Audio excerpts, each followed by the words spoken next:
this is, I think, is our first official rumor of the offseason, right?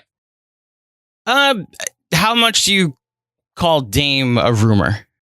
So, but the furthest we ever got on Dame is that he might be unhappy. Right. And if he was unhappy, there would be teams, many teams that would be lining up.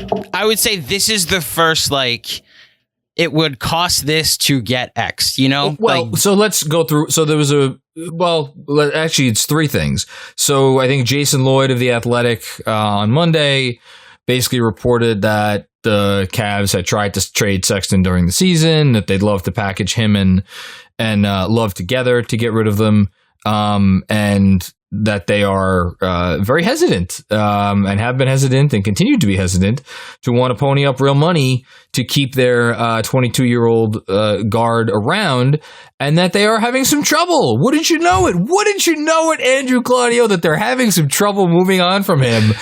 The rest of the league must be crazy. So that was the first story. Then Shams dropped a piece on Tuesday which said that the Knicks, yes, the New York Knickerbockers, them are the team. What were his exact words? Have been leading the charge. Most aggressive is what he called them. The Knicks have been the most aggressive in a pursuit for Collin Sexton. And then we got one more tweet, and I apologize, I've never heard of this person before, but he has a Cavs podcast, which I'm sure is wonderful.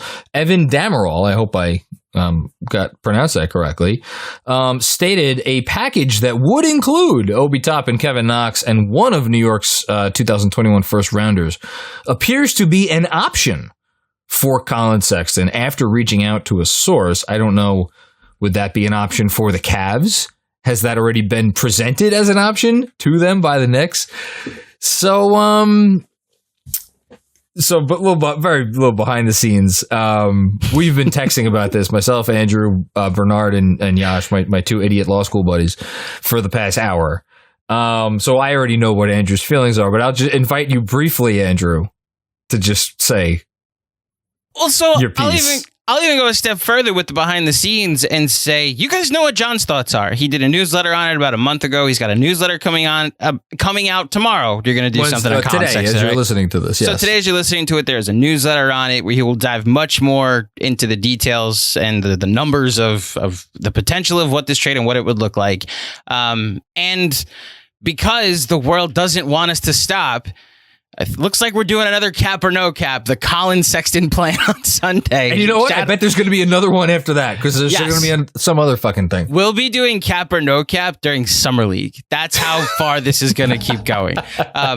Here's my thought, because I don't necessarily, and you said this, I think it was with CP when he was on, that there's not one move this offseason that you go like, this is a no-brainer, the Knicks should do this. It seems like it's all I see the upside, I see the downside, depends on the price, depends on the cost, there's opportunity cost involved, there's the next contracts, and it speaks to how very poor this offseason, the availability of free agents is this offseason. The availability of players is this offseason. This is not a great class for you to try and get significantly better. Like, this isn't summer 2019. So when I hear that originally when I heard that the 22-year-old Collin Sexton was available, I was seeing RJ Barrett's name in trades. I think I've come down on the side if I don't want to trade RJ Barrett for Dame Lillard. So I'm at the point where, of course, I don't want to trade RJ Barrett for Collin Sexton. When I hear that the price is Obi Toppin, who he's our boy, I love him, he's 3 years older than me, fine. I'm all for Obi Toppin finding a role in this team. And someone out there fact check that, please. He might be 3 years older than Chris, which is funny.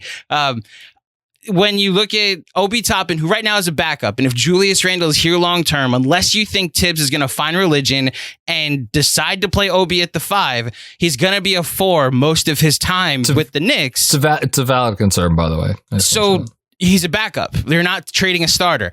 Kevin Knox, which if you still believe in Kevin Knox, God bless you. I hope you believe in yourself the way that you believe in Kevin Knox. I don't think it's going to happen here. He is the definition of a change. He's the definition of a change of I know you met his dad and that we like him and that he's awesome. I'm not saying he's a bad person. He's better than me at basketball, but we scored the same number of points in the playoffs this year. So Kevin Knox didn't make one garbage time basket in the playoffs. Well, okay, actually, you should check. They were getting blown out in game 4. Never mind. Whatever. No, the point is, it's fine. Kevin Knox is also like the 12th man on this team. Yeah. And then one of these picks, which to me is the best asset of the 3, which you have to then evaluate, is the 19th or the 21st pick going to be better than Collin Sexton long term? Now, we don't know that, especially that late in the draft. The evaluation, like it could be Emmanuel Quickly. It could be Walter McCarty. Like we've been there with multiple picks in the late teens. So, there will be no besmirchment of Walter McCarty on this podcast. Fine. John Wallace. How's that? Continue, please. The point being, I can understand and even talk myself into taking a 22-year-old that averaged 24 a game. I get if you really look deep at the numbers and how efficient and how much it leads to actually winning might actually be. I want to give Tibbs and this coaching staff a chance to turn him into a winning player. I remember how we were talking about Julius Randle and how some of us were talking about RJ a calendar year ago. Why can't that same development and uptick in quality happen to Collin Sexton, a guy who's already proven he can average 24 a game? Yep. That is my thought on Collin Sexton. So you laid out a really good argument, and I don't think the one point that you didn't emphasize enough is that I'm not sure we can possibly give enough credit, blame in this case, to Cleveland as a situation last year. It's not a good situation. And as proof of that, I'm not saying he didn't improve over the summer, but look at Julius Randle 2019-20, look at Julius Randle 2021. Situation matters. Sometimes a player isn't just what he is. Sometimes he is also a product of his surroundings. Here are my concerns with Sexton. I think much like Julius, right, had a little bit to do with the issues in the previous season. I think Collin Sexton has had more than a bit to do with some of the issues that have been in Cleveland over the last several years. And I think it's telling that they essentially, a year after drafting Sexton, I think when they drafted Garland, they thought the two of them could play together. Whether or not that was a proper decision, we don't have to get into right now. But seems pretty undeniable at this point is that they would rather have Garland, and they're the ones. Again, you could believe they're a bunch of ass clowns, and they probably are, but they have the closest look of these two players day in, day out, and they have made the determination like, yeah, we want this guy. We want to try to get whatever we can from the other guy. Second thing, again, pretty telling. Knicks aren't the only team in the league. There are how many other teams besides Cleveland? There are 28 besides the Knicks and Cleveland, yes.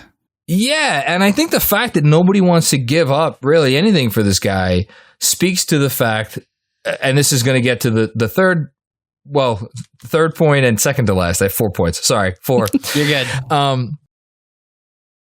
Collin Sexton is not a point guard. He's a combo guard. If you're being generous, really what he is, he's an undersized shooting guard, which is fine. He's a tenacious defender. I think you could probably survive with him on defense. I don't think he's the type. I think if teams hunt for him, and again, we're getting so far ahead of ourselves, but I think it's not like I'll go to war with him on defense. I'm not saying he's a good defender because he's not, but right. So he's probably more of a 2. What that really means, though, is he's not a guy who has shown enough with off the dribble perimeter creation, or really perimeter creation of any kind, with playmaking, to be a guy that a good team is going to say like, okay, we want him to be one of the guys that we put the ball in his hands X amount of times a game and like go. He's one of our engines. And I think that's why the price point for him is so low, because then teams are turning to, okay, so what does he look like as more of an off-ball player for us? And I think he could actually be quite a good off-ball player. If you look at his wide open three stats over the last several years, he hits wide open threes at a wonderful clip. He's great at those. He's okay around the rim. He can run a pick and roll. Like if teams charge the line, he could put the ball on the floor. Like he could do stuff as an off-ball player, but typically speaking, off-ball players in this league do not get paid max salaries, and that is the fourth and final point, which is that, and I'm not going to go through it in too much detail now. If you want to look at the specifics of this, check out the newsletter. But like, if he doesn't get him, there's going to be one of two things that's going to happen. He's going to come here, if he comes here, and either get injured or completely suck ass and not get paid, or he's going to come here and he's going to look pretty decent and he's going to do what he does and whatever. And he's going to get paid, if not the max, damn close to it. And I just don't know that I ever believe in him enough. Like, if he's going to be more of an off-ball guy, that's not someone in a perfect world you should be paying upwards of $30 million a year to. And if he's... And I just don't believe it. Maybe that's where ultimately the difference comes in between the two of us. I just don't believe in him as an on-ball creator. I haven't seen the shot creation. I haven't seen the passing, the vision, I mean, it's an overused term, but like the hoops IQ. I hope I'm wrong if they trade for him. I hope I'm wrong. What's his player comp, you think? So that's the thing, is like, I was looking... God, this is going to get ugly. I was looking through all the other players who had averaged over 20 points a game at 22 years of old or younger. And, you see some interesting names there. You see a Tyreke Evans. You see a Monta Ellis. Did Buddy Hield do it? No, Hield never did it. You see an Eric Gordon. Like, okay. Eric Gordon, once upon a time, people were like, oh, maybe he's kind of a point guard, Monta Ellis, Tyreke Evans. Tyreke Evans won Rookie of the Year. He came in the league like a man on fire. Like, we've seen young guys come in and on shitty teams put up good numbers and put up a few assists and like shoot pretty efficient and the whole thing.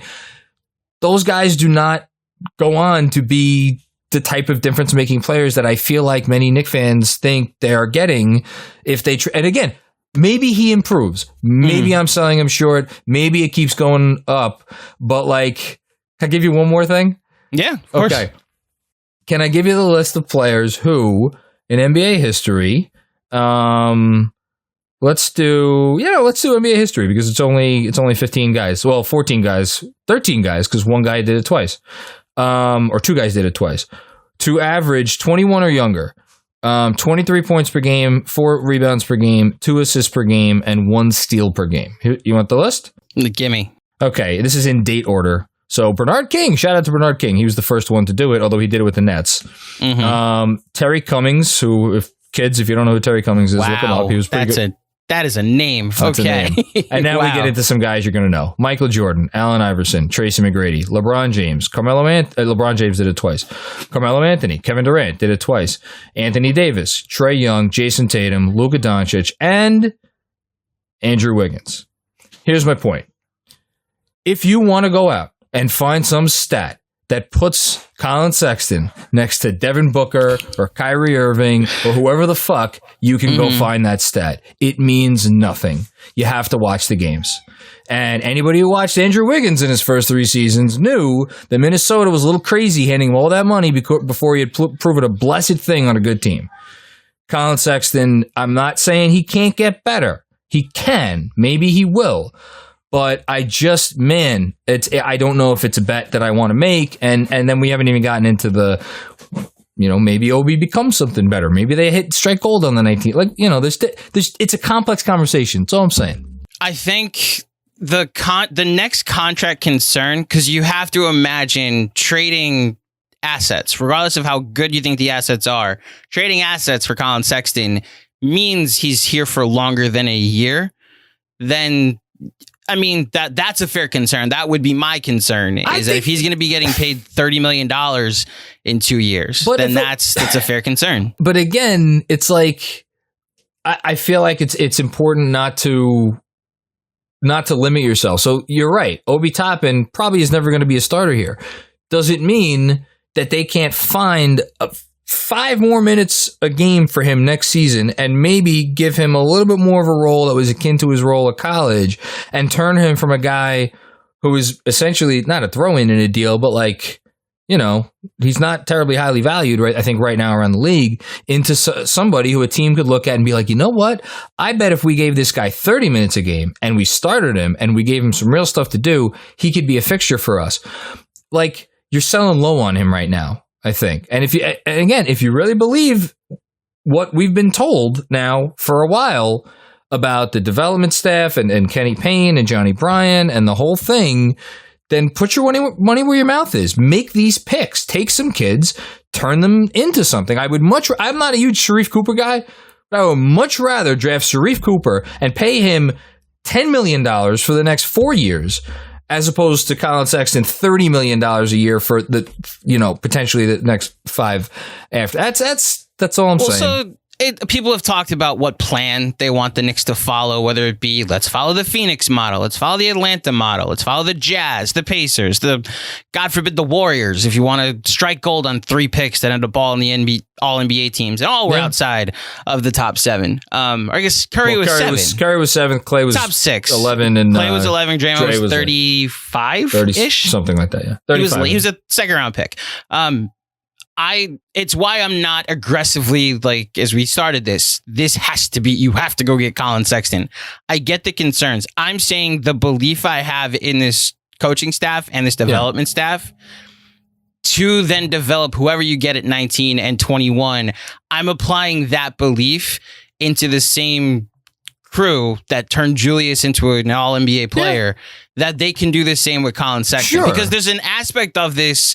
Like, yes, his next contract is a thing, but the thing I brought up in the group chat, why can't he be the D-Lo if you also trust the recruiting ability of this team, the Worldwide Wesses and the Leon Roses of the world, plus also the Brock Aller, who probably also is about to throw up at the thought of paying Collin Sexton $30 million a year.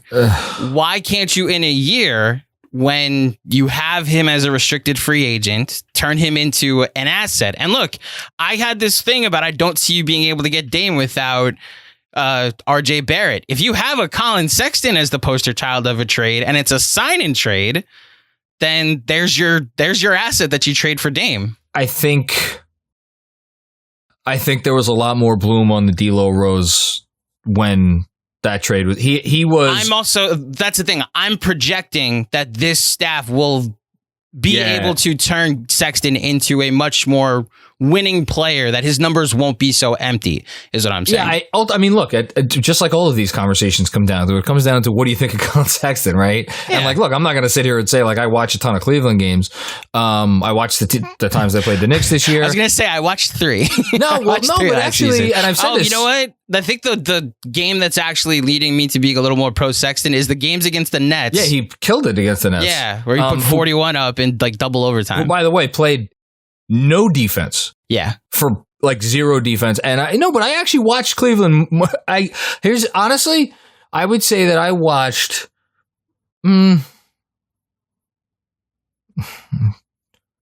8 hours of Cleveland Cavalier basketball where they did not play the Knicks, because oftentimes they would be the only 7:00 start, and I'm a sick fuck and I want to watch basketball even if it's Cleveland. So I would turn them on for a half an hour whenever they were on at 7 and the Knicks weren't, or maybe some other team wasn't playing until 8. And I would sit and I watch them, and like I can't ever remember coming away with the impression like, man, Sexton, get that dude on a good team, he's going to be good. Whereas like, some other good players on like good, like I don't know how you felt about Devin Booker when he was younger, but I used to watch Devin Booker. I'd be like, man, I'm sorry, I'm not to me, that was always get a better team around him, not he's making the team bad. I think if you look at Booker pretty consistently throughout his first couple years, it was obvious that you needed someone better than Eric Bledsoe, better than, not even to say better than Ricky Rubio, because I actually think Rubio helped him, but they upgraded the point guard situation to the point guard, and now get them 2 wins away from a title. So, that's really what it comes down to. And just the last thing, and we'll get to my interview with Sean Farmer, is like, I totally understand the point about trying to get that name to get to be the piece, right, in the Dame trade or whoever trade package. But like, again, maybe this is wishful thinking on my part, but when you hit on a rookie, and look, I'm not saying it's easy, I'm not saying it's likely, but if they hit on the 19th pick and continue developing Obi, then all of a sudden, like, I feel like that's a better because, like, I don't know. I kind of think Collin Sexton is what he is. Like, I just don't see the ceiling. Like you said, that I think is the difference in anybody that, like, we put up a poll today from the KFS account. Yeah, I am stunned at the result because you thought it would be a blowout. Well, I wanted it to be 80-20 because I was like, what are we giving up? It was like, I think it was closer to 70-30. Okay. I'm stunned that this franchise, this fan base that loves their players, was actually like, I'm stunned Obi, after chanting his name in the Garden for one game, wasn't like, we can't trade Obi Toppin. There was a lot of, I will drive him to the airport in the replies. So all that being said, I'm not saying this is a no-brainer. I just don't see the risk being as high, especially if we want to plug the Macri Mini Pod, you went through all of the one-year guys that will only cost cash, which would be my preference of what the Knicks do, is just find a Lowry, a Mike Conley, a guy that will cost, you can get for a year and then just keep the development train going. Those guys will go to better situations, I think, and use the Knicks as leverage. If you look at the options, if you want to then say, well, here's a 22-year-old that has already proven he can score. Let's now trust that Johnny Bryant and Kenny Payne and, playing on a team that actually has an infrastructure toward making players better, will be able to do that. And then, you see what happens. Like, I'm not saying that, like, the only difference between Collin Sexton and Kendrick Nunn is opportunity. I'm not saying that. You're really low on Collin Sexton. No, I just, Kendrick Nunn has been what has he been? A fourth option in Miami? A fifth option? He was second team all rookie, John. Excuse me. Respect his name. Collin Sexton has been given the keys to the car. Mm-hmm. I don't want him to be given the keys to the car above Julius. I don't want him to be given the keys to the car above RJ. So if he's going to be maybe not third on the depth chart, maybe like a 2B, right? Or, 2A or whatever your terminology is. Like, maybe just give the other guy who hasn't had the bigger opportunity yet a slightly bigger role and see what he could do with it, especially since it's going to cost you just so much. And I'm just throwing Kendrick Nunn's name out there. You want to give me, Cameron Payne, who I wrote about this week also. Like, give me Cameron Payne. It's fine. Just like, I think there's just so many different ways to go about this. And I understand the age, the numbers. It's tempting. I get it's tempting. You always want to like look at what could be, right? But anyway, okay. We've already talked for much longer than we... Let me say one thing for 30 seconds. Last thing. Please. And it'll like completely counterpoint to everything I just said. The actual reason why I think I wouldn't want to do this isn't even the contract. It's that I think, like you just laid out, I'd like RJ to be the second option and not have anybody in front of him. I would like, and this is where I go, I'd like Emmanuel Quickly to play a bigger role in this offense next year, which if you think he can be a starter next to Collin Sexton, he can't. So I think that's the direction I would rather them go. However, if they do this, I could probably talk myself into it. Like, you want to give a small guard 30 minutes a night who can maybe do a little creation but can really give you some stuff off the ball? How about you do it with the fucking guy that we have? I agree. Who you just drafted and makes $2 million a year. That's all. And after Luka Vildoza destroys Team USA tonight, then we'll know our point guard is already on the roster anyway. Can you imagine if he went off for, I think if he went off for like 20 something points, we'd probably have to do an emergency pod.